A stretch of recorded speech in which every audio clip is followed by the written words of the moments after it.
limite, les gens ne devraient pas avoir peur de vendre leur idée avant qu'elle existe.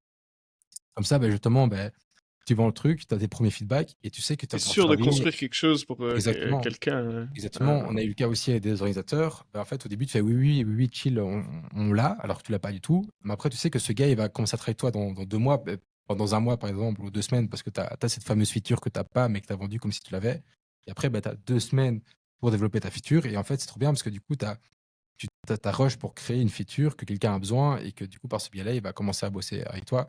Enfin, je veux dire par là que c'est plus intéressant de vendre le truc, avoir des feedbacks et ensuite se débrouiller plutôt que de passer du temps à développer quelque chose où en fait, tu es même pas sûr si des gens le veulent, tu vois?